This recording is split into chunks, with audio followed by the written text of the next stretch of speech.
तुम्ही सांभाळायचं आहे. सरांचं आमच्या आता सर लयच पुढे आहेत म्हणून त्यांच्या पाठी मग आहे लय नाही अजून तरी 20 वर्ष जात नाही, काळजी करू नका. ताईंची सेवा मला अजून करायची आहे. आणि तुमच्यासारख्याने टाकलेला विश्वास आहे.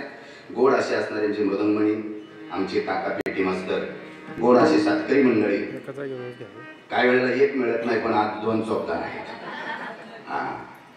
आणि सगळ्यात महत्वाचं आज ते लावलंय माझ्या पुढं, जे कधीच माझ्या आयुष्यात नसते, ते माझ्या पुढं लावलंय. त्यामुळं जबाबदारीने बोलायचा प्रयत्न करणार आहे. अत्यंत गोड असा सोहळा आहे. एक लक्षात ठेवा, साधूचं येणं जगाच्या दृष्टीने आनंदाचं आहे, पण साधूचं जाणं जगाच्या दृष्टीने दुःखाचं. साधू यावा महाराज जगामध्ये. आजच्या तिथीच वर्णन आहे, पुण्यतिथी. साधूच्या येण्यानंही त्या तिथीला पुण्य आहे आणि जाण्यानं सुद्धा त्या तिथीला पुण्य आहे.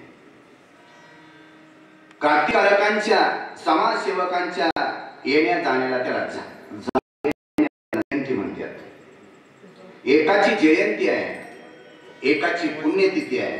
तुमचं आमचं वरिसरा देवी पोराने घातलं तर.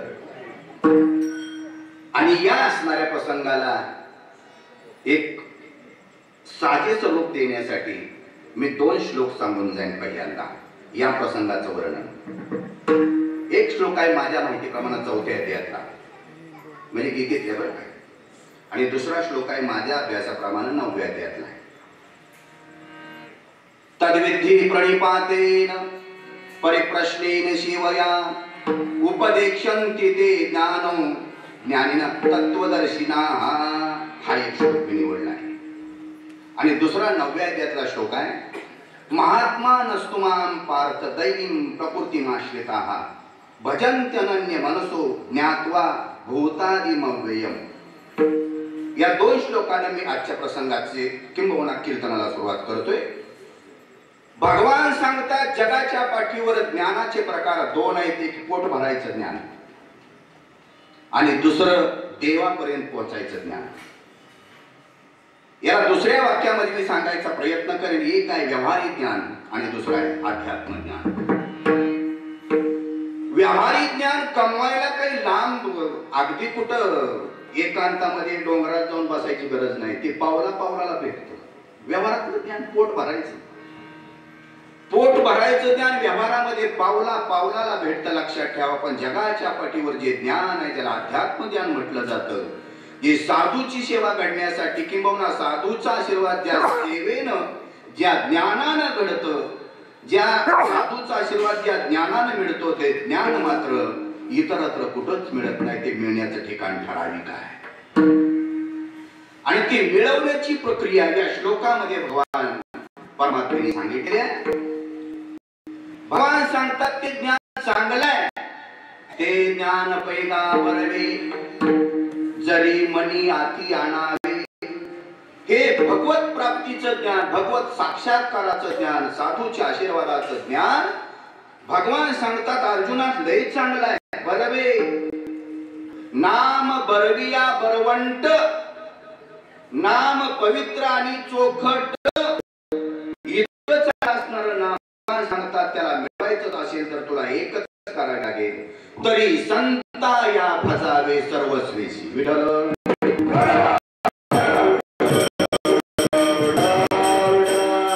महाराज साधूची सेवा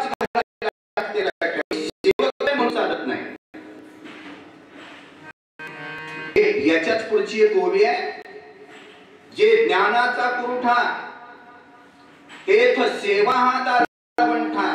साधूच्या मंदिरामध्ये प्रवेश करायचा झाला तर पहिला उंबर आहे सेवा हा दारवंठा.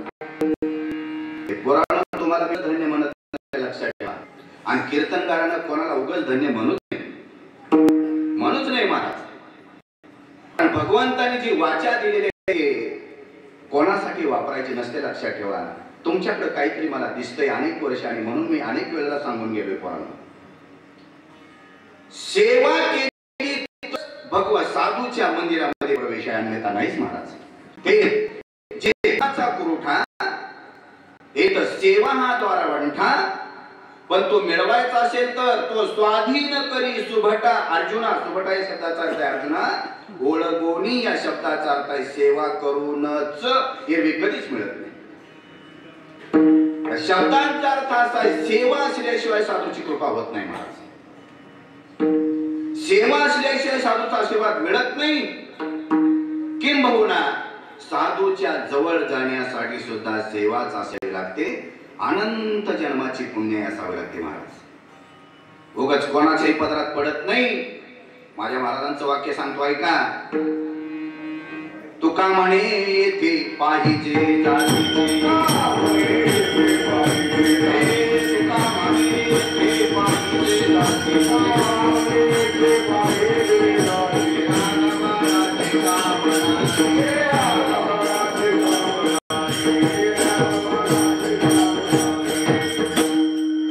कुठल्या जातीचा. आणि इथं एकच जात आहे, सेवकाची जात आहे. लक्षात ठेवा. जात, वीत, गोत, कुळ, चीर, मात हे सगळं बाजूला टाकलं साधू संतांनी. लक्षात ठेवा. साधू संताला जातीमध्ये अडकवतो ना तो समजायचा त्याच जातीचा आहे. साधूला कधी जातीत अडकायच नाही महाराज. कारण जातीपातीच्या कर्माच्या अकर्माच्या 18 ज्ञानेश्वरीचा वाचा फार गोड आहे. सगळ्याच्या पलीकडे जाऊन ज्याच्या जीवनाची वाटचाल चालू असते त्याला साधू म्हणावं. लक्षात ठेवा. सगळ्याच्या पलीकडे जाऊन. नाही तुकोबाराय सांगतात देवा आम्ही भोग जर एखाद्या वस्तूचा एखाद्या पदार्थाचा भोगला तरी तो तुझ्यासाठी आहे. आणि त्याचा त्याग जरी केला तरी तूच आहे. भोगी, त्यागी, पांडुरंग तूच आहे सगळा. चला भगवान सांगतात ते ज्ञान चांगलं आहे. मिळवायचं असेल तर सेवा असावी लागते. आणि त्यासाठी अंतःकरण शुद्ध असावं लागतं. हा पहिला श्लोक मी पूर्ण केलाय. आणि दुसऱ्या श्लोकाच्या सुरुवात करायच्या अगोदर त्याच्या अगोदर एक ओवी आहे. आणि त्या ओवीचे 2 शेवटचा उत्तरार्ध सांगतोय फक्त मी. आणि पुन्हा श्लोकाकडे वळतोय. भगवान सांगतात अर्जुना इतराचं वर्णन करून माझी वाचा थकली बर का. माझ्या वाचेला कंटाळा आला, वीट आला. मग जी वाचा वर्णन करत असताना जिथं सुखावते, जिथं स्थिर होते ते वर्णन म्हणजे साधूचं वर्णन आहे. जेथ वाचा विसावे ते साधू कथा. इतरांचं वर्णन अगोदर आहे या श्लोकाच्या अगोदर सगळ्यांचं. तुमचं आमचं याच म्हणा. तुमचं आमचं काय वर्णन करावं महाराज. काय करा कायच करायचंय काय नाही. एक बारकी मोठी खोली लगीन 1-2 पोरग. आमच्या संसाराचं वर्णन करायसारखं आहेच काय आमच्याकडे महाराज. आणि म्हणून संसारिकाचं वर्णन गती करून महाराज. आणि भगवान सांगतात आतापर्यंत ज्यांचं वर्णन केलं त्यांचं वर्णन करून माझी वाचा शिणली. आणि आता मी तुला ज्यांचं वर्णन सांगतोय त्याला महात्मा म्हणावं. जेथ वाचा विसावे ते साधू कथा. आणि मग श्लोक आहे महात्मानस्तुमां पार्थ दैवीं प्रकृतिमाश्रिताः भजन्त्यनन्य मनसो ज्ञात्वा भूतादिमव्ययम्. आणि मग त्याच्यानंतरची ओवी भगवंतांनी फार गोड सांगितली. अर्जुना ऐक. जयाचे चोखटे मानसी मी होऊनी असे. कोण म्हटलं वा मला बरं वाटतं असं होई म्हटलं. जयाचे चोखटे मानसी मी होऊनी असे क्षेत्र संन्यासी. आता पुढचं महत्वाचं आहे. जया निदेलिया ते उपासी वैराग्य गा. भगवंत अर्जुनाला सांगतात अर्जुना ऐक. मी त्याच्या चित्तामध्ये त्याच्या अंतःकरणामध्ये त्याच्या हृदयामध्ये क्षेत्र संन्यासी होऊन राहतो. आता क्षेत्र संन्यासी म्हणजे काय का. आदरणीय प्रातस्मरणीय राऊत बाबांनी पण केलंय. कीर्तन करायचं तर क्षेत्राच्या ठिकाणी. आणि जर दुसरीकडे करायचं झालं तर त्यांनी नियम घालून दिला एवढा नामजप तुमच्या मंडळानं वर्षात केला पाहिजे तिथे एक कीर्तन करायचं. चला मला हे सांगायचं नव्हतं. मला क्षेत्र संन्यासी सांगायचं. संन्यासाचे प्रकार 2 माझ्या माहितीप्रमाणे. एक फिरता संन्यासी आणि दुसरा क्षेत्रीचा संन्यासी. एकदा त्या संन्याशाने ठरवलं मी जे क्षेत्र निवडले त्या क्षेत्रातनं शेवटच्या श्वासापर्यंत बाहेर कुठं जायचं याला क्षेत्र संन्यास. भगवान सांगतात जसा संन्याशानं क्षेत्राची निवड केलेली असते तो त्या क्षेत्रातून बाहेर पडत नाही तसा मी सुद्धा एका ठिकाणाहून बाहेर पडत नाही, ते जर ठिकाण कोणतं असेल तर साधूचं हृदय. विठाल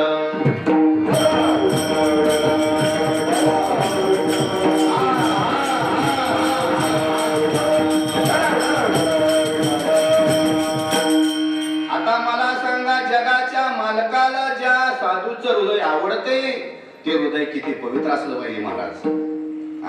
किती पवित्र असलं पाहिजे, किती शुद्ध असलं पाहिजे. नाही नाही नाही नाही, हृदय पवित्र असल्याशिवाय देव येतच नाही महाराज. देव येत नाही. आणि देव येण्यासाठी जे करावं लागतं त्यातलं एक प्रमाण सांगून जाईल. मला आठवलं म्हणून, साधूची सेवा घडत असताना माझ्या नाथ महाराजांची प्रमाण गोड आहे. काळी संतांची आसने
कमी षटकारात जास्त राणा काढायचे, त्यामुळे डबल चाल माफ करायची. नाथ महाराज सांगतात, साधूची कृपा उगाच होत नाही कोणावर तरी. साधूची निंदा करून तर अजिबातच होत नाही, लक्षात ठेवा. घाली संतांशी आसनी. बऱ्याच वेळेला पारायण करणाऱ्या मंडळींना काही वेळेला अनुभव आला असेल, मला तरी आलेला आहे. पंगतीला गेल्यानंतर बसाय टाका म्हटलं का नाही, ते म्हणते ती एवढी चांगली परिषद आहे, तुला ह्याच्यावर बसाय कशाला पाहिजे.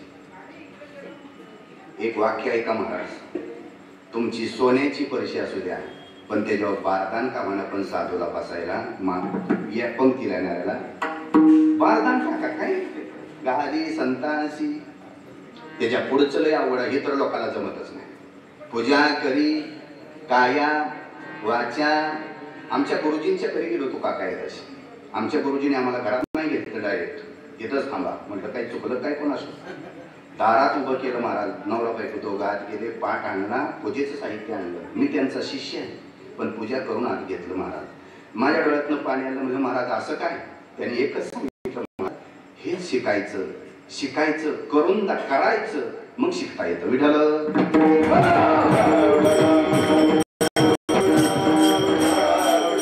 महाराज बेडे नव्हते. महाराजांचे एक या माझ्या मुद्द्याला अनुसरण असणारं एक वाक्य गोड आहे.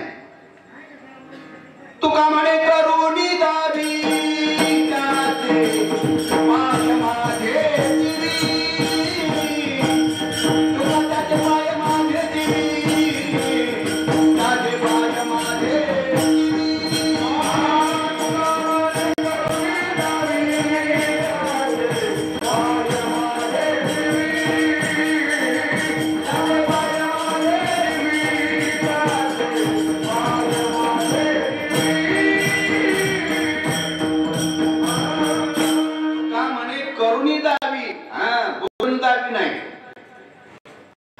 कोणी असेल तर त्याचे पाय माझे जीवी. माझ्या मुद्द्यातल्या या साधूची सेवा घडल्याशिवाय साधूची कृपा होत नाही.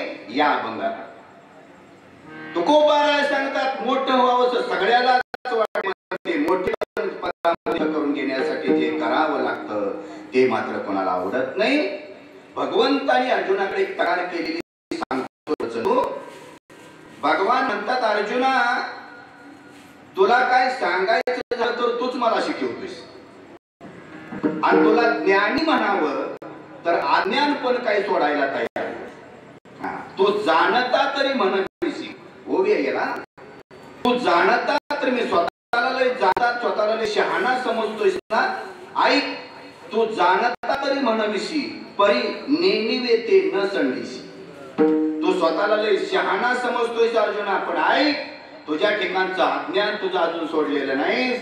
आणि तुला काय शिकवाय जावं तर मला शिकवाय जातोस. तुला काय शिकवाय जावं तर भगवंताला शिकवलं. याच्या अगोदरच हे झाल्यानंतर भगवंत अर्जुना म्हणतात काय काय शिकवले माहितीये का. अर्जुन म्हणतो देवा तू मला ज्यांच्या बरोबर युद्ध करायला सांगितलंयस का नाही ते कोण कोण आहेत माझे तुला अजून माहित नाही. जमलं म्हणला देव. आता म्हणला तूच मला क्लास लाव म्हणजे मला पुन्हा कळलं. भगवान म्हणले अर्जुना जमलं का आता. अरे मी हे सगळं तयार करतोय काय करतोय हे पलीकडे जे भीष्माचार्य द्रोणाचार्य कृपाचार्य माझे भाऊ सगळे आहेत ना हे कोण आहेत ते तुला अजून माहित नाही. देव म्हणला जमलं काम काय. ऐका बरं का, हाच मुद्दा देवाच्या लक्षात आला. आणि मग भगवान सांगतात तू स्वतःला लय शहाणा समजतोयस, पण हे तुझ्या ठिकाणचं जे अज्ञान आहे ना याला कसं मारू हे मात्र तू सोडायला तयार नाही आहेस. आणि काय शिकवायला जावं तर तूच मला चांगलं शहाणपणाच्या गोष्टी सांगतोय. हा मुद्दा मी एवढ्यासाठी सांगितला. अभंगाकडे मला यायचंय. तुकोबा यांच्या मतानुसार मोठं व्हावं सगळ्याला वाटतंय, सगळ्यांनी आपल्याला मानावं, सगळ्यांनी आपल्याला मानावं. ज्ञानोबारायांची 13व्या अध्यायातली एक ओळ फार गोड आहे. ज्ञानोबाराय सांगतात त्रिभुवनीच्या सन्माना. मृत्यू लोकातलंच नाही, फक्त मृत्यू लोकातल्याने आम्हाला मानलं पाहिजे, पाताळातल्याने आम्हाला मानलं पाहिजे, स्वर्गातल्याने बी आम्हाला. त्रिभुवनीच्या सन्माना न वचावे ठायाना. त्रिभुवनामध्ये दुसऱ्या कोणाचं लोकांनी नाव घेता कामा. मग कोणाचं घेतलं पाहिजे. माणिक महाराजाचं माझंच नाव घेतलं पाहिजे. नाही नाही नाही नाही नाही. जेवायला जरी बसायचं झालं पंक्तीला तरी माझं ताट मी पहिल्यांदा मानानं मला अगोदर वाढायचं, राहिलेली पुन्हा वाढायचं. सगळे हवे आहेत बरं काय. माझा मुद्दा असा आहे मोठं व्हावंसं वाटतंय बाबा तुला, पण ते मोठं होण्यासाठी त्यासाठी किती झिजावं लागतं ती झिजायची तयारी मात्र नाही. विठाल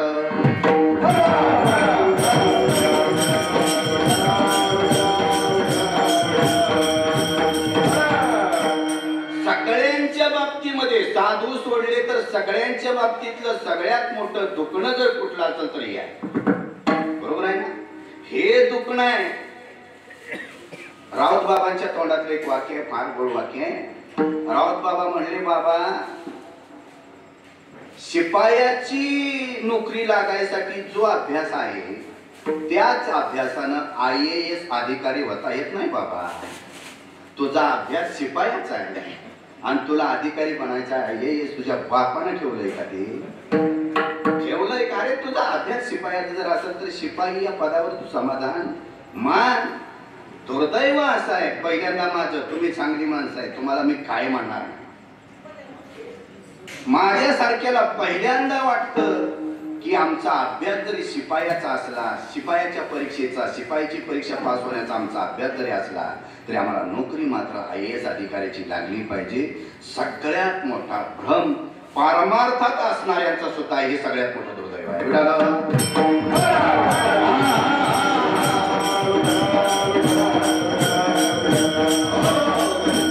ऐका तुकोबरायांचं एक वाक्य आहे. मला अख्खा अभंग सांगायचं नाही, अख्खं चरण बी सांगायचं नाही, पण एका चरणातला उत्तरार्ध सांगायचा आहे.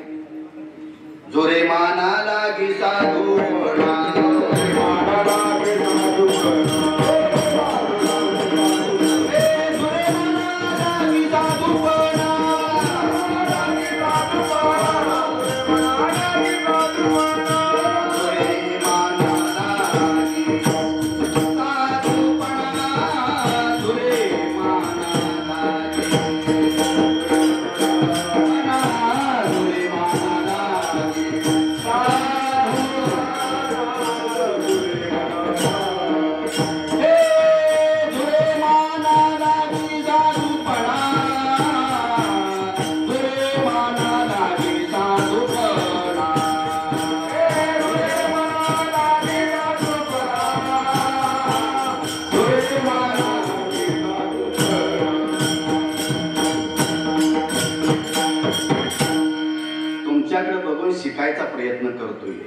अजून एक 5-25 वर्ष लागते.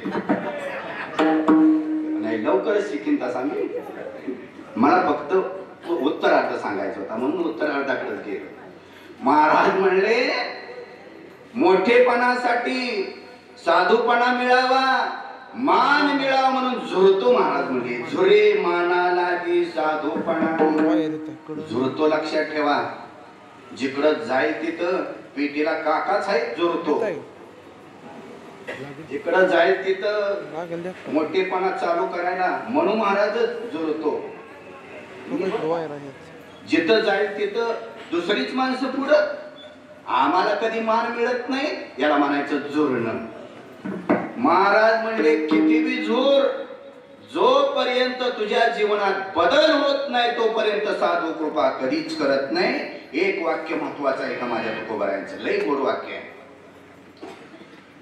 तुकोबाराय सांगतात बाबा मोठं व्हायची ज्याला अपेक्षा आहे तर जीवनात पहिल्यांदा पाप जावं लागतं, दोष जावे लागतात. मग जीवनातलं पाप गेलं समजायचं कशावर? आयुष्यातलं आपल्या जीवनातलं पाप गेलं समजायचं कशानं? तुकोबाराय सांगतात सोपं आहे, सोपं आहे. दोष गेले की पाप गेलंच ना. आता काय झालं? ते दोष गेले की पाप काढायला गेलं म्हणून समजायचं. पण आणखीन एक उदाहरण मी तुम्हाला सांगून जाईल. सगळ्याला माहिती आहे, कोणी काही बघितलेलं नाही, कोणाला काही त्याचा अनुभव नाही. कोणता? लोखंडाला परीस लावला की त्याचं सोनं. आपल्याला माहिती आहे, साधू संतांच्या प्रमाणावर आपला विश्वास आहे, त्यामुळे आपण ते 100% मानतोय. काय त्याचा कोणाला अनुभव नाही काय? एक महाराजांनी सांगून गेले, एकाला माहिती होतं लोखंडाला परीस लागला की सोनं होतं, लोखंडाला परीस लागला की सोनं होतं. आणि मग त्यानं सुरुवात केली आपल्या परिसरात परीस कसं काय नसत म्हणून त्याने ती लोखंडाची पट्टी घेतली आणि लागला फिरायला आपल्या गावाच्या परिसरात. दगड घे लोखंडाला लाव, त्याचं सोनं होईना की टाकून द्यायचं. दगड घे लोखंडाला लाव, त्याचं सोनं होईना की टाकून द्यायचं. बायको म्हणायची काम नाही धंदा नाही, नुसतंच लोखंडाला दगड लावत हिंडते. म्हणून काम नाही धंदा नाही, लोखंडाला दगड लावत हिंडते. ते असं ते पट्टी घासत आली. ते दगड लावायचा दगड लावायचा टाका, दगड लावायचा घाल. कोणा म्हणलं हातात घेऊन हात अवघड देत म्हणून त्यानं पट्टी इथं बांधली कमराला, अशी कमराला बांधली. आणि पुण्या लागला अख्ख्या परिसरात, अख्खा परिसर संपत आला. आणि एक दिवस काय झालं कोणाच होता, त्यानं पट्टी पहिल्यांदा पट्टीकडे बघायचं. पुन्हा कशाला पट्टीकडे बघते दगड घ्यायला. एक दिवशी दिवसभर हिंडून आला गडी आणि संध्याकाळी आल्यानंतर बायको म्हणजे हवं ती कमरेला बांधलेली पट्टी पिवळी कशी झाली आहे, कमरेला बांधलेली पट्टी पिवळी कशी झाली आहे ते म्हणला. पुन्हा त्यानं बघितलं खरंच पिवळी झाली. याचा अर्थ आज कुठंतरी परीस आपल्याला मिळालाय. आणि पुन्हा पट्टी बायकोकडे दिली आणि पुन्हा परिसोड काय गेला, बापाला मिळत गेला. तो गेलाच. महाराज साधू म्हणजे परीस आहे, आम्हाला कळत नाही, आमचं दुर्दैव आहे ना. आणखीन एक वाक्य मी बऱ्याच वेळेला सांगत असतो. काका एक साधू आले भिक्षा मागायला. ओ भिक्षा देही, माय काहीतरी वाढ. त्या बिचाऱ्यानं ज्वारी गहू बाजरी काहीतरी असेल त्या सोपामध्ये घेतलं, साधूला वाढायला आले. साधू म्हणले माय मला आज ही तुझी भिक्षा नको. मग म्हणले काय वाढू? ते म्हणले दाराला जो दगड लावलाय ना, पहिलं बघा दार थोडं येतंय म्हणून लावायचे दगड, त्याला दार थोडं येतो म्हणून त्याला दगड लावायचं. ते दगड ती बिचारी म्हणले काय डोक्यात हाणून घेतोय का काय? ते म्हणला तुला काय केलं आहे का, मला तू आज भिक्षा म्हणून दगड दे. बराच वेळानं ते म्हणले, साधू म्हणले तुला दुसरा आणून देतो फार तर त्या दाराला लावाय, पण तो दगड मला दे. ती बिचारी म्हणली न्याचा काय कामाचा आहे, माझी आज सासू हीच वापरत असेल, माझ्या सासूनं बी हेच वापरला असेल, मी सुद्धा हेच वापरते, माझा आयुष्य होत आलं, न्याचा काय मी दुसरा आणून लावेन. साधूनं तो दगड घेतला महाराज आणि त्या म्हातारीला म्हटले म्हातारे लोखंडाची पकड आण. आता म्हणजे पकडीनं काय करतोय, म्हातारीनं पकड आणून दिली आणि त्या म्हातारीच्या देखत त्या साधूनं त्या पकडीला तो दगड आणि त्या पकडीला दगड लावल्याबरोबर त्या पकडीचं झालं सोनं झालं. आणि मग साधू म्हणतो म्हातारे मला माहिती होतं हा परीस आहे, तुझ्या पिढ्यान पिढ्या गेल्या दाराला लावून, पण याला ओळखता आलं नाही. म्हातारे आणि मग म्हातारी म्हणली महाराज आजच्या दिवस शिवून जावा फार तर पण तेवढा दगड द्या. महाराज म्हणला येडा आहे काय, माघारी द्यासाठी मागितला होता काय. अरे महाराज गोष्ट गोष्ट म्हणून ऐका, पण एक गोष्ट लक्षात ठेवा, साधू मध्ये बरीच आहे, फक्त आम्हाला कळत नाही, आमचं दुर्दैव आहे. विठ्ठल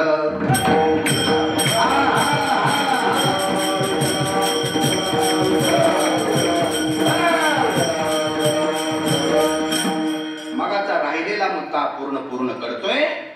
लोखंडाला परीस लागल्यानंतर त्याचं सोनं होतं हे जरी खरं असलं तरी ते लोखंड सुद्धा जातीवंत पाहिजे, गंजल्याला नसावं.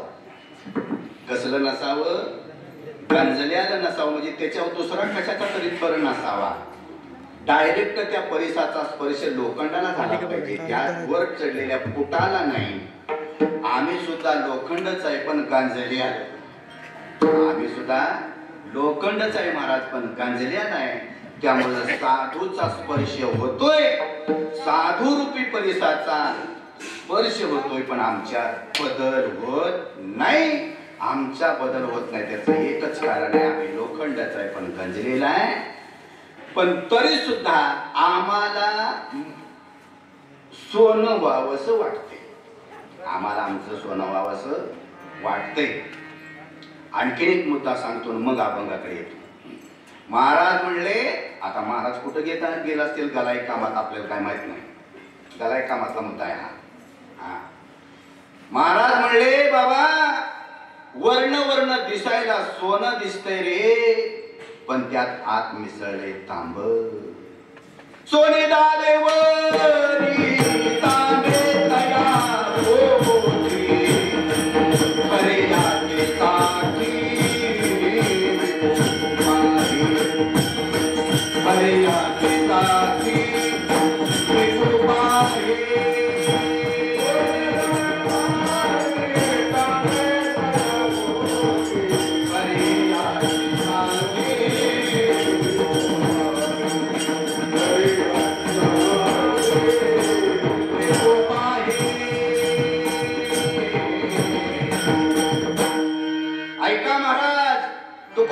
सांगतात वेड्या तुला ते सोन्याचं दिसतंय पण ध्यानात ठेव त्याच्यात मिसळले तांब.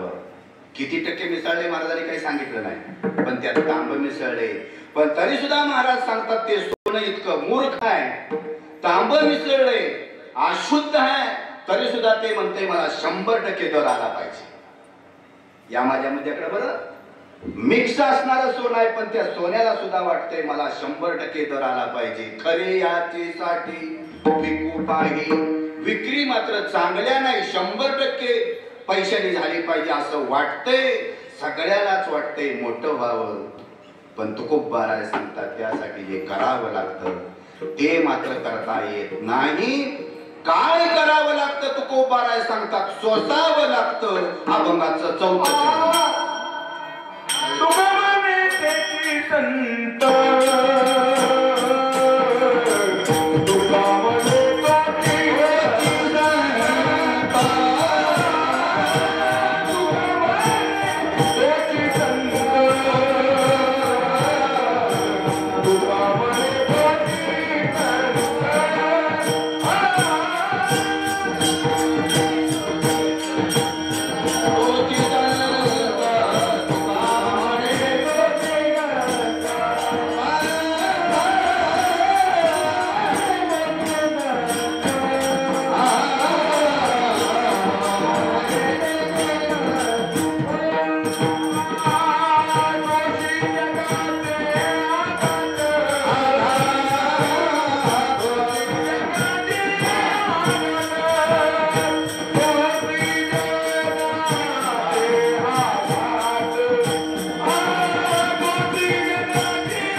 सोसल्याशिवाय जमत नाही महाराज. एक वाक्य सांगून जाय नाही का.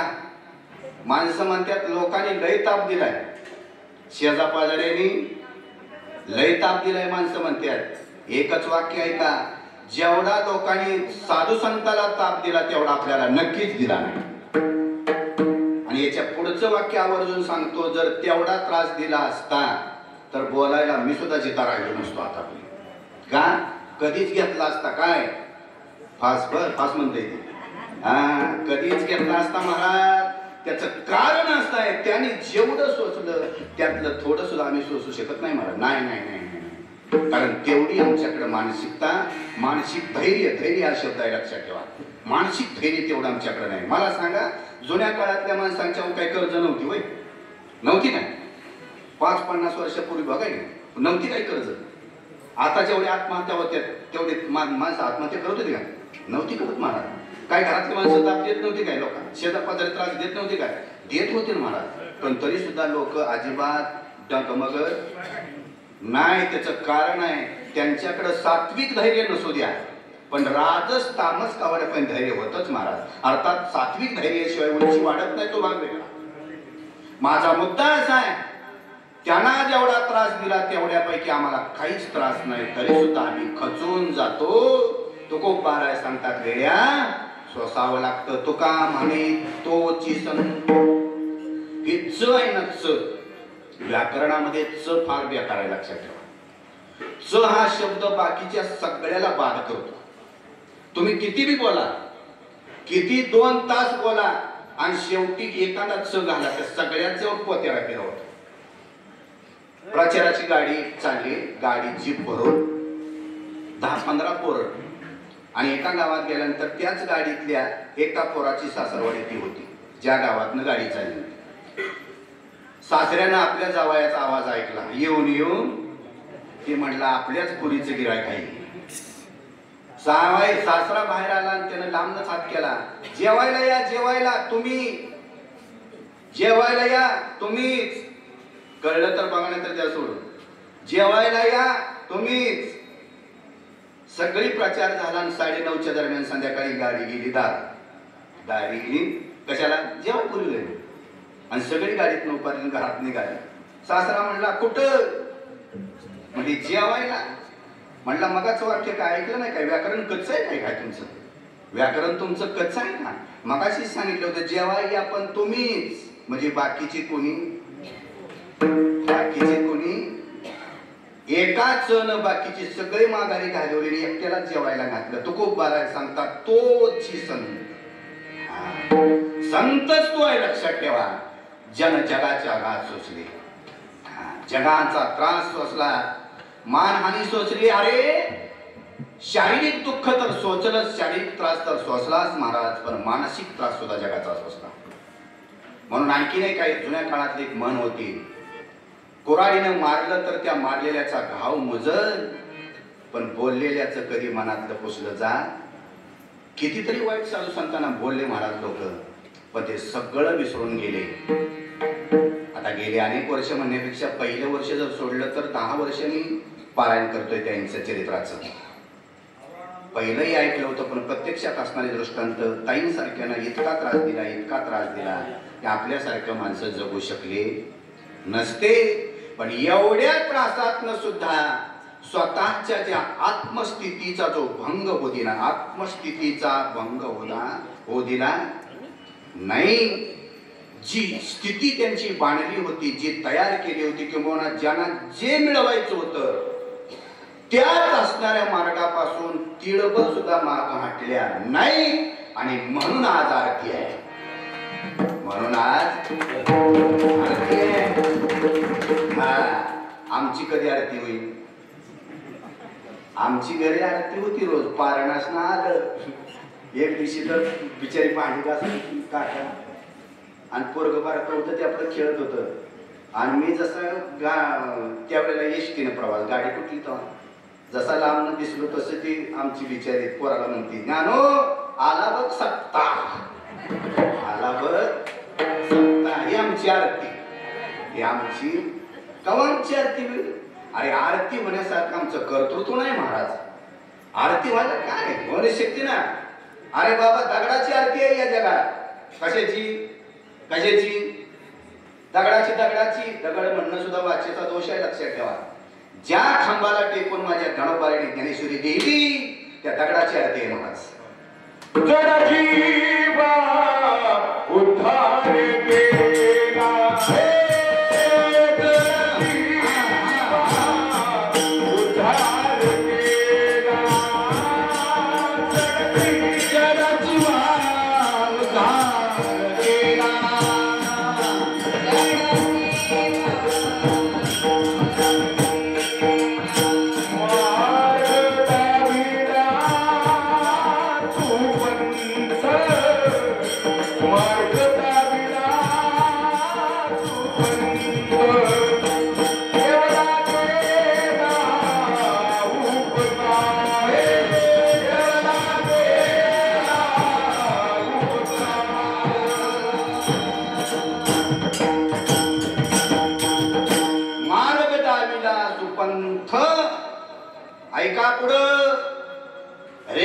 समाधीला जशी पांडुरंगाच्या दर्शनाला गर्दी आहे, आरती झाल्यानंतर ताईच्या दर्शनाला तुम्ही सगळे गर्दी करणार आहे, लाईन लावावे.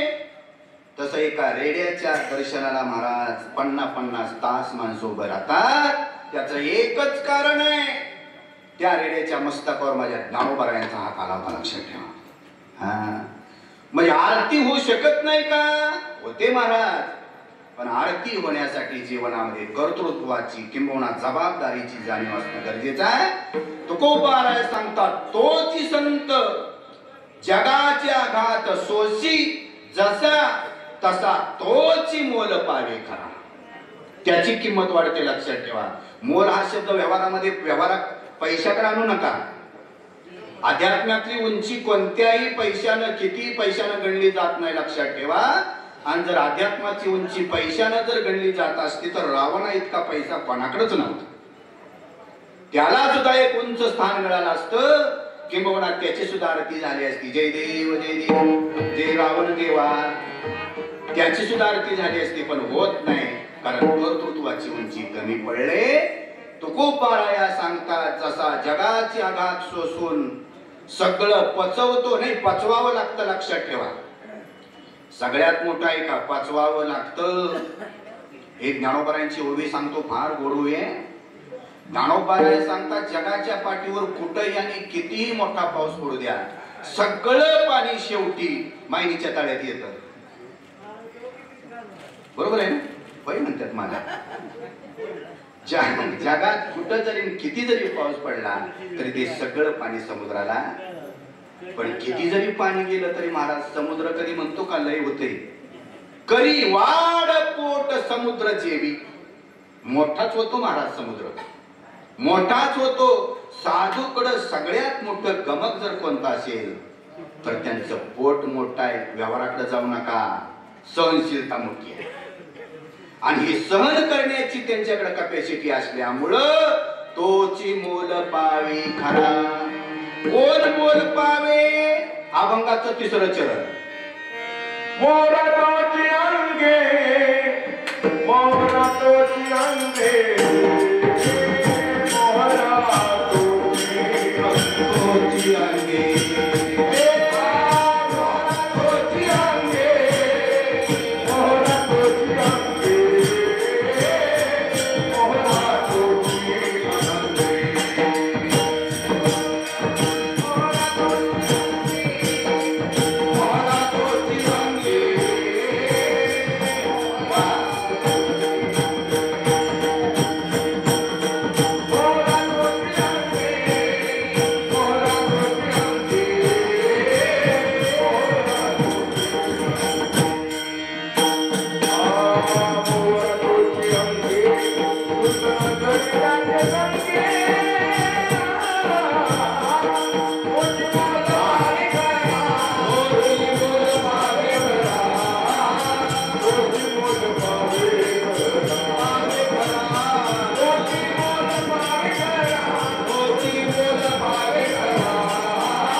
त्यामुळे आता भजन घेतले, आता मोकळ्या अंगानं 4:19 पर्यंत बोलायचं. मला 20चं टायमिंग दिले, 4:20. पण आपण काय बाउंड्रीच्या पुढे जाणार? पुढे तर नाहीच. 1 मिनिट आपण तुकोबाराय सांगता जगाचे आघात सोशी तोची संत आणि तोची मोल पावी करा. अशी साखळी लावा पंगाची लई गोडाय साखळी. संत कोण? जगाचे आघात सोशी तोची संत आणि जर तोची संत तर तोची मोल पावे खरा. त्याला किंमत आहे. जगाचे आघात सोसू. आणखी एक उदाहरण आहे का? आठवलं म्हणून सांगतो. रणांगणामध्ये युद्ध करणारा योद्धा आणि त्या असणाऱ्या योद्ध्याला विजय मिळाल्यानंतर, त्या रणांगणामध्ये त्या सैन्याला विजय मिळाल्यानंतर शेवटी त्यांचा सत्कार केला जातो. लक्षात ठेवा. 26 जानेवारीला, 15 ऑगस्टला जे जे लोक सैन्यात असण्याचे काम करतात ना चांगलं, त्याला ते पदक दिले जातात. लक्षात ठेवा. बरोबर आहे का? त्या पदकांची नावं मी बघता बघता राहिलो. शौर्य पदक असेल, आमक पदक असेल, हे सगळं मिळतं महाराज. पण कधी घरात चुलीला लावत बसायचं जाळ आणि म्हणायचं सप्त्यात काही मजा नाही. सप्त्यात मजा चुलीला जाळ होती ती का? कुठं सप्त्यात आला तर सप्त्याला मजा आहे ना. सप्त्याला मजा सप्त्यात आला तर आहे ना. तसंही पदक मिळतंय म्हणून त्याच्याकडे बघायचं नाही. ते पदक त्यानं मिळवण्यासाठी काय केलं ते बघायचं. महाराज, माझ्या महाराजांचं वाक्य आहे. महाराज गोड वाक्य आहे. शस्त्र, बाण, साहुनी गोळी, शुरा ठाव उंच स्थळे. शस्त्राचा वार सहन करावा लागतो. लक्षात ठेवा. गोळ्या सहन कराव्या लागत्या. ते कसाबला ज्यानं पकडला सगळ्याने जाम धरला होता बघा एकानं. काय त्याचं नाव? कसाबला बघा धरला होता. त्यानं अख्खी फायरिंग त्याच्या पोटात मारली होती. अख्खी फायरिंग. जेवढ्या गोळ्या त्यात भरलेल्या असतात त्या सगळ्या त्याच्या पोटात मारल्या होत्या. तरी सुद्धा त्यानं सोडला नाही. काय त्याचं नाव? माणिक महाराज. काय त्याचं नाव? अरे ओंबाशी ओंबाशी. असलं तर ऐकत जाऊ महाराज. असलं ऐकायचं कधी सोडत जाऊ नका. मी या मताचा माणूस आहे. कोणाला पटणार नाही या क्षेत्राला. देव पूजायचा राहिला तरी चालेल, पण सीमेवर लढणारा जवान आणि जगाचं पोट भरणारा शेतकरी कधी उतरायचा नाही. चला पुढं. शस्त्र, बाण, साहुनी गोळी, शुरा ठाव उंच स्थळी. त्याला उंच मोठेपणा मिळतो, पण कधी एवढं सगळं सहन करावं लागतं. तुकोबाराय सांगतात तोची मोल पावे खरा. त्याचं सगळं पाठीमागं जळतं. सगळ्याचा नाश होतो. सगळं संपतं. आणि त्यातलं पहिलं उदाहरण मोहरा नावाची दागिना किंवा अमोलिक रत्न असं समजा. तुकोबाराय सांगते त्याच्याकडे ताकद आहे. तो धाग्यामध्ये जर गुंडाळला, धाग्यामध्ये आणि अग्नीमध्ये जरी टाकला तरी सुद्धा त्याला गुंडाळलेला तो धागा जळत नाही महाराज, जसाच्या तसा राहतो. एवढी त्याच्याकडे पॉवर आहे, एवढी त्याच्याकडे ताकद आहे. मोहऱ्याच्या संगतीत गेला, मोहऱ्याच्या संगतीत गेला, जळला नाही बिचारा, अबाधित राहिला. आणि असा अबाधित ज्याला जो ठेवतो, ज्याला जो ठेवतो, ज्याला ठेवतो तो मोठा नाही, जो अबाधित ठेवतो तो मोठा आहे. तोची बोल पावी त्याच्या मागचं सगळं जळतं. आणि दुसरं उदाहरण अभंगातलं पहिलं चरण.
पहिल्यांदा मी वाक्य उच्चारलं होतं अभंगात शिरताना. ऐरणी ठेविता घणी मारिता, जो वाचे तोच मोल पाविता. ऐरणी ठेवल्यानंतर सुद्धा आणि वरून घणानं जरी मारला तरी सुद्धा ज्याला काही होत. ओरिजिनल हिऱ्याचं वर्णन आहे, लक्षात ठेवा. ओरिजिनल असणारा हिरा एक तर ऐरणीत तरी शिरणार, नाहीतर घनात तरी शिरणार, पण फुटणार. मी हिऱ्याच्या कारखान्यात काम केलेला माणूस आहे, हिऱ्याला पैलू पाडलेला माणूस आहे. म्हणजे मी हिरा नाही बरं, आपलं काम केलेलं सांगतो. माझं नाव तसं माणिक आहे, नवरत्नापैकी, पण एकाची बसत नाही, ती आपलं सोडून द्या. हिऱ्याचं वर्णन आहे महाराज, ओरिजिनल हिरा बरं का. आणखीन एक तुकोबारायाने वर्णन केलेलं आहे ओरिजिनल हिऱ्याचं. एक तर फुटत तर नाहीच, एक तर आयरनीत तरी घुसतो आणि त्या घनात तरी घुसतो. पण त्या आयरनीत घुसलेला किंवा घनात घुसलेला हिरा काढायचा जर झाला तर पुन्हा कुठला हत्यार लागते.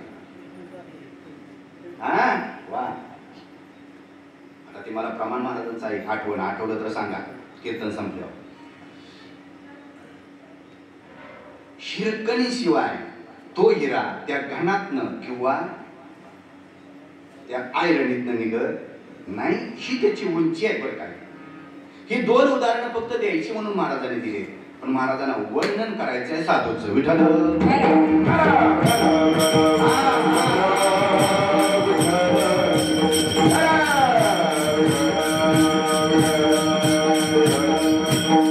आणि अशा कसाला जे उतरतात, कसाला ते सोन्याचं एक हे आहे बघा, 24 कॅरेट असं काहीतरी आहे बघा. आपल्याला काही माहित नाही, आपण अजून घेतलं बी नाही. 24 कॅरेट असं काहीतरी आहे, ते शुद्ध सोनं आहे. शुद्ध सोनं उगच महाराज होत नाही, त्याला पहिल्यांदा स्वतःला जाळून घ्यावं लागतं. मुशीत, बरोबर आहे का, मुशीत स्वतःला जाळून घ्यावं लागतं, त्यावेळेस ते शुद्ध होतंय महाराज. त्यातला सगळा हिनकस धातू निघून जातो आणि मग जे उरतं ते शुद्ध सोनं. जगाचे आघात सहन करून करून करून करून करून त्याच्यावर आघात होत नाहीत का, त्याला ते आघात होत्यात पण जाणवत नाही. त्याचं कारण आहे का, जाणवत का नाही त्याचं कारण आहे का, माझ्या अभ्यासाप्रमाणे दुसऱ्या अध्यायामध्ये उभी असावी. ही ओवी मला जे सांगायचे. रणांगणामध्ये युद्धाला उतरलेला योद्धा, त्याला गोळ्या लागते, धनुष्यबाण लागते, आणखीन काहीतरी असते. त्या कुली पिक्चर मध्ये, मी परवा दिवशी पिक्चर बघितला, तुम्ही मला पिक्चर बघता काय, त्यातलं चांगलं तेवढं घ्यायचं, अजिबात डोक्यात घ्यायचं नाही काय. त्या कुली पिक्चर, तो कुली जो आहे तो अमिताभ बच्चन आहे, त्याला 2-3 ठिकाणी गोळ्याचा हल्ला झाला त्याच्यावर, पण त्याला काही लागलं नाही. त्याचं कारण आहे का, त्यांच्या दाटाला एक प्लेट होती, प्लेट आहे का, बरोबर आहे का, जुन्या काळातल्या माणसाला माहित असेल, त्या दांडावर प्लेट होती, त्या प्लेटवर आकडा होता 786. आणि कोणीतरी विचारलं, एवढा तुला गोळ्या लागल्या तरी काही झालं नाही कसं? त्याने सांगितलं, मला यानं वाचवलंय, यानं मला वाचवलंय. गोळी लागली नाही का? लागली, पण वाचवणारा कोणीतरी. तसं रणांगणामध्ये युद्ध करणारा योद्धा, त्याला गोळ्या लागत नाहीत का? बाण लागत नाहीत का? लागते, पण तो वाचतो का? अंगामध्ये त्याच्या चिलखत असते. मला ओवी आठवत नाही, माफ करा, आठवलं पाहिजे खरं तर, पण आठवत नाही.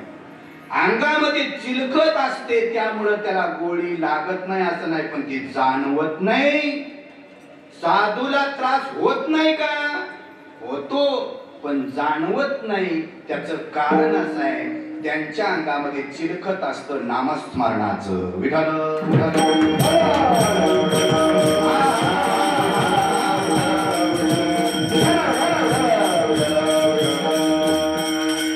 एक मुद्दा ऐकून जा, जिथं विज्ञान संपतं तिथून पुढे जे चालू होतं त्याचं नाव आहे अध्यात्म महाराज. जिथं विज्ञान लय ठोकळा आहे महाराज, विज्ञानाचा मी तिरस्कार अजिबात करणार नाही, पण तरी सुद्धा ते विज्ञान फार ठोकळा आहे, फार त्याची उंची कमी आहे. जिथं संपतं तिथून पुढे जे चालू होतं त्याचं नाव आहे अध्यात्म. युट्यूबला तुम्ही व्हिडिओ बऱ्यापैकी बघत असाल. एक महाराज आहेत बघा, दाढीवाले, आणि पिवळ्या कपड्यात, अंगावर पिवळा कपडा असा पांघरलेला असतोय. प्रेमानंदजी महाराज असं काहीतरी, बरोबर आहे, प्रेमानंदजी महाराज. 20 वर्ष झाली त्या महाराजाला किडनीच नाही, एक नव्हे दोन्ही नाही. आता हे इलेक्ट्रॉनिकचे युगातले, कम्प्युटरचे युगातले म्हणणार, बहुतेक याला कीर्तन संपल्यावर टाकावं लागत म्हणणार, हो काय करत नाही. पण एक मात्र लक्षात ठेवा, त्यांचं तोंडचं वाक्य आहे, 20 वर्ष झालं एकही किडनी मला नाही, मला म्हणजे मला नाही असं नाही ते म्हणतात, पण तरी सुद्धा मी आहे तसा आहे.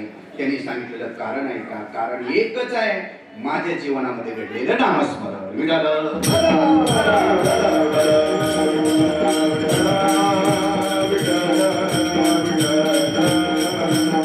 आणि हे नामस्मरण ज्यांच्या जीवनामध्ये घडतं, चित्तामध्ये विक्षेप अजिबात येऊ देत नाही. 3 गोष्टी बारीक आहे का? फुलं वाटणारे शांततेत वाटा, घेणारे शांततेत घ्या. शेवटचा टप्पा अत्यंत महत्वाचा सांगायचा प्रयत्न करतोय. ज्या टप्प्यामध्ये ताईने स्वतःच्या जीवनावर, मानवी जीवनावर विजय मिळवला, ते 3 टप्पे आहे का? सहज ओघानं आठवलं म्हणून सांगतोय. आपण काय अगदी टिप्पण काढत वगैरे बसत नाही. उभं राहायचं, माऊलीला सांगायचं, तुम्हाला जे वाटेल ते द्या आणि ते सांगत बसायचं. 3 टप्पे आहे का परमार्थातले अडथळा आणणारे? 1 मग, नंबर 2 विक्षेप, आणि नंबर 3 आवरण. हे 3 दोष आहेत महाराज. हे 3 दोष देवाकडे जाऊ देत नाही जीवाला. हे 3 दोष जीवाला देवाकडे जाऊ देत नाही. आवरण दोष देवाकडे जाऊ देत नाही, विक्षेप दोष देवाकडे जाऊ देत नाही, आणि मल दोष देवाकडे जाऊ देत नाही. आणि तो मल जर जायचा असेल जीवनात, एक उदाहरण आहे का? पावसाळ्यातला पहिला पाऊस, उन्हाळ्यानंतर पडलेला पहिला पाऊस, हे बात, हे पावसाळ्यातला पहिला पाऊस, पडलेलं पाऊस, त्या पावसानं वाहणारं पाणी गढूळ असतं का, स्वच्छ असतं का, मध्यम गढूळ असतं? विचार काय, एकदम गढूळ. हे त्याचं उत्तर आहे. पहिला पाऊस. आता दुसरा पाऊस दुसऱ्या दिवशी पडला, आता कालच्या सारखं आता पाणी होतं का? थोडस स्वच्छ. असाच पाऊस 8-10 दिवस जर पडला तर पुन्हा गढूळपणा त्याच्यात दिसत नाही महाराज.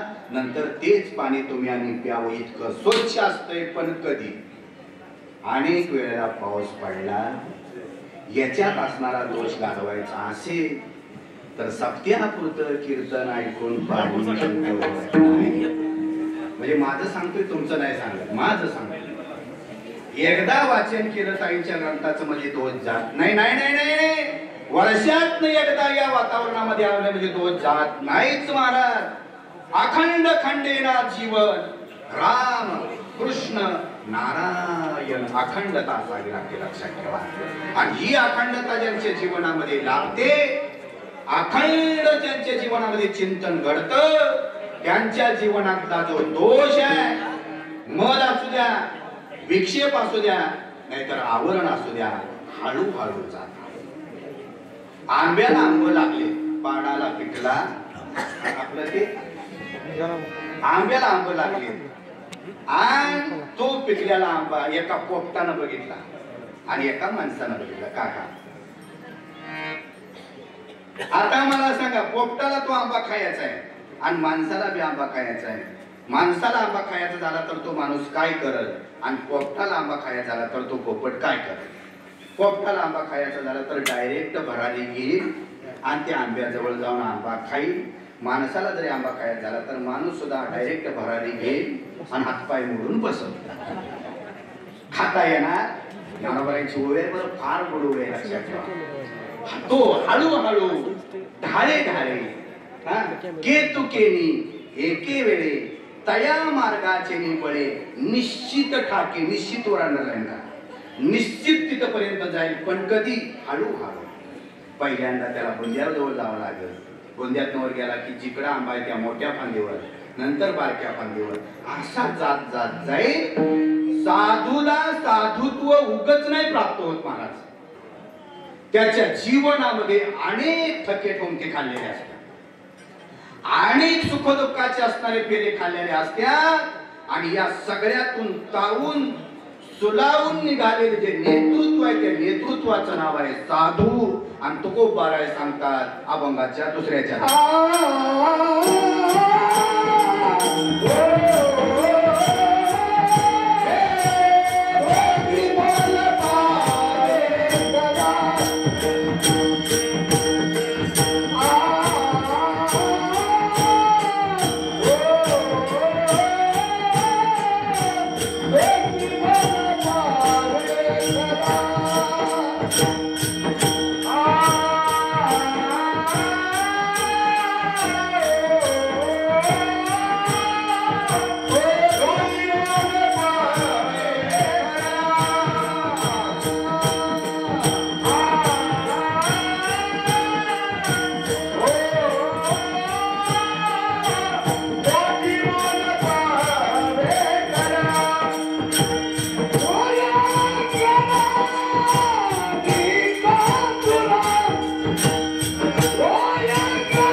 जीवन खऱ्या अर्थानं आहे, लक्षात ठेवा.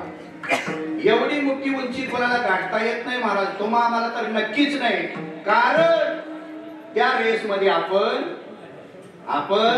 नाही महाराज, त्या रेस मध्ये आपण नाही आहे. ऐका, जरी कीर्तनात बसलेलो दिसलो, जरी मी कीर्तन करत्याला दिसलो, तरी मी कीर्तनात नाही, लक्षात ठेवा.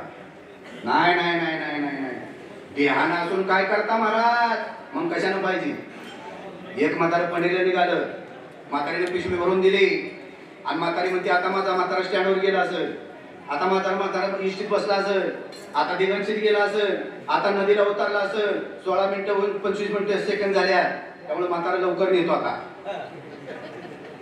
म्हातारी म्हणती म्हातारा पण नदीत गेला असेल, आंघोळ करत असेल, आता देवाच्या दर्शनाला लागला असेल. म्हातारी म्हणती घरात बसवून, आणि म्हातारा पिशवी उचलल्यापासून घरातनं म्हणतंय दार देते का नाही मस्त कोणास ठाऊक, माझ्याशिवाय नातू राहतो का नाही कोणास ठाऊक. आणि माघारेल्याशिवाय काय खरं. म्हातारं करतंय घरचं चिंतन आणि म्हातारी करते म्हाताऱ्याच्या वारीचं चिंतन. द्या उत्तर महाराज, वारीत खरं कोण आहे. म्हाताऱ्याचं म्हणा की मड. माझं मत नाही महाराज, तुकोबरायांचं प्रमाण आहे. जवळी नाही चित्त काय मांडियेले प्रेत. जर चित्त जर आपलं आपल्या जवळ नसेल तर आपण म्हणजे प्रेता समान आहे. पण एक गोष्ट लक्षात ठेवा, मोठं व्हावंच सगळ्याला वाटतंय, पण मोठं होण्यासाठी जे करावं लागतंय ती तयारी पहिली ठेवूया म्हणतोय. ठेवा म्हणणार नाही, कारण मला तिकडं जायचं आहे. तयारी ठेवूया, आणि या तयारी ठेवून, मनाची तयारी ठेवून ज्या वेळेला आम्ही या प्रवासाला लागू, एक ना एक दिवस ताईंचा आशीर्वाद मिळाल्याशिवाय, ताईंची कृपा शिवाय झाल्याशिवाय. महाराजांना विचारलं, महाराज देव या जन्मात भेटल का? महाराज म्हणले, मी कुठं, मला कुठं गडबड आहे, मला नाही गडबड म्हणले. मग शता एका तरी जन्माच्या शेवटी कृपाळुवा पोटी येईल दया. महाराज म्हणले, मला गडबड नाही महाराज, मी फक्त ज्या मार्गाने निघालो तो मार्ग सोडणार नाही. मग 100 जन्माच्या शेवटी जरी त्या बाबाची कृपा झाली तरी माझी अडचण नाहीये. तोची मोद पावी खरा करणेचा होय तुरा ज्ञानेश्वर.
Hello hello.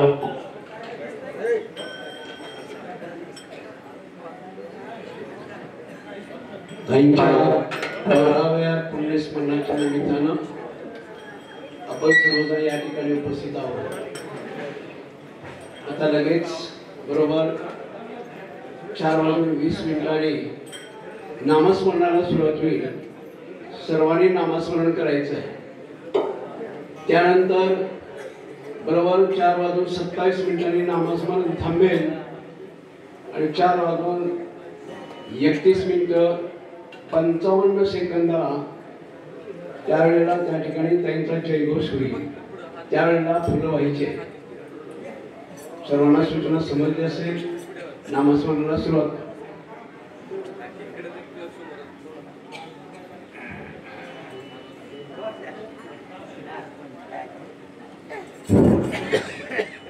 ओम नमो गरुडाय नमः. ओम नमो गरुडाय नमः.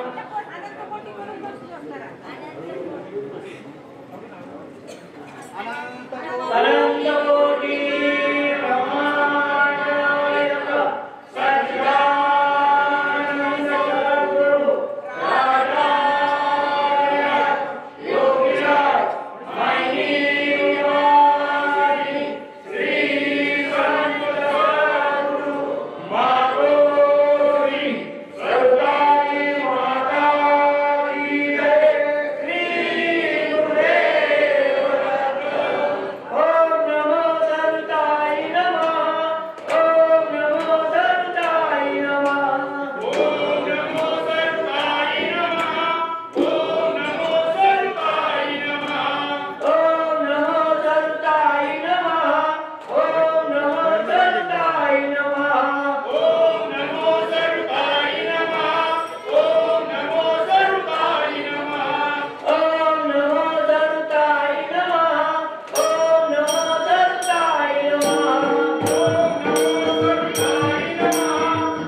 भक्त मंडळ भक्त निवासच्या बाजूचे सर्व भाविक मंडळी सवारी खाली बसून घ्यायचं आहे. पलीकडच्या बाजूला कोणी उभा राहायचं नाही. पुरुष मंडळी सर्व पुरुष मंडळींनी खाली बसून घ्यायचं आहे.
सर्वांनी शांत राहा, ताईंचं स्मरण करा, अजिबात आवाज येऊ नये.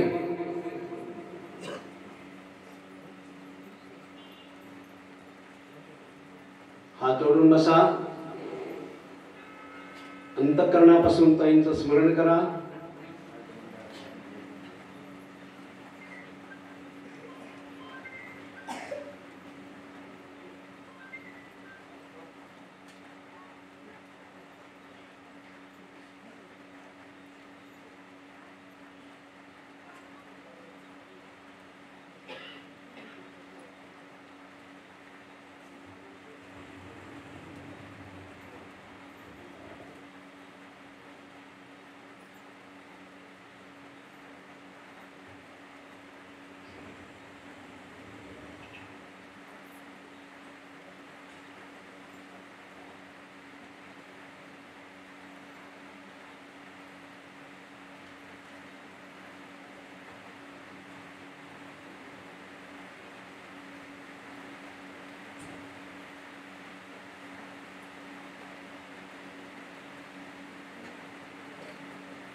कुणी उठायचं नाही, जागेवरच बसून राहा.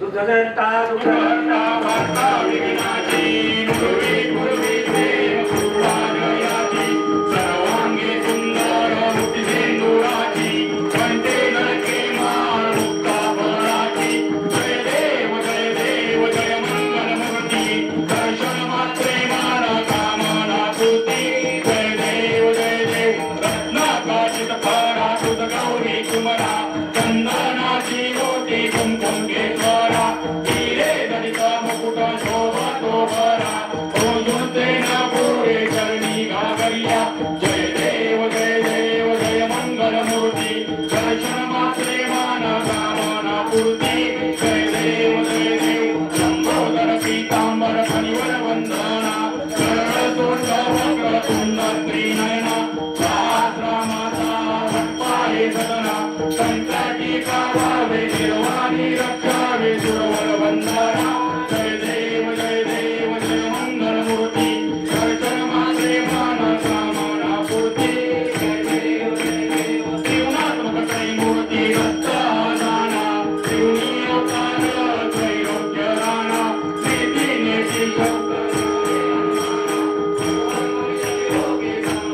जाना जय देव जय श्री गुरुदत्ता आरती ओवाळीता जीव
त्यांना दर्शन घ्यायचं आहे, त्यांनी शिस्तीनं दर्शन घ्यायचं. त्याला रांगेत ताईंचं दर्शन घ्यायचं. ताईंचं दर्शन घेण्यासाठी रांग सुरू झालेली आहे. पहा, गडबड करू नका कोणी सुद्धा.